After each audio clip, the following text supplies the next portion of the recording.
Hello, চলো ছোট ছোট মিষ্টি বানাই।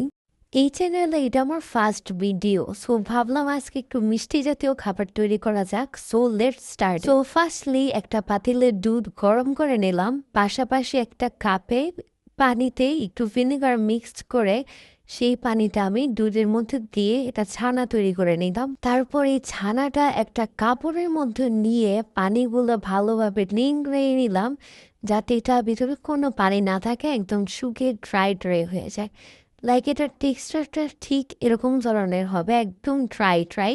তাহলে কিন্তু মিষ্টিটা খেতে খুবই ডেলিশিয়াস হবে। তারপর আমি এই পুরো অংশটাকে দুইটা ভাগে ভাগ করে নেব। একটা ভাগ আমি আলাদা সাইডে রেখে দিব এবং আরেকটা ভাগে আমি এখানে একটু সুগার অ্যাড করে দিব। অ্যাজ ইউ ক্যান সি আমি এই জায়গায় ব্রাউন সুগার অ্যাড করেছি, সো এই জায়গায় কিন্তু ফ্লেভারটা একটু অন্যরকম হয়ে যাবে এবং কালারটা একটু ব্রাউন হয়ে যাবে। তারপর এটাকে খুব ভালোভাবে মিক্স করতে হবে এবং মিক্স করার জন্য অবশ্যই একটু টাইম নিয়ে করতে হবে, খুব ভালোভাবে যাতে এটা মিক্স হয়ে যায়। সুগার অ্যাড করার পর এরকম হবে এবং উইথাউট সুগার এটা এরকম থাকবে। সো যেটাকে আমি সুগার অ্যাড করেছি ওইটা আমার আগে একটু প্যানে নিয়ে একটু হালকা ফ্রাই করে নিব, ফ্রাই করার মতো। সো এই জায়গায় আমি কনডেন্সড মিল্ক অ্যাড করে নিলাম। তারপর এগুলোকে খুব ভালোভাবে মিক্স করে ফ্রাই করে নিব।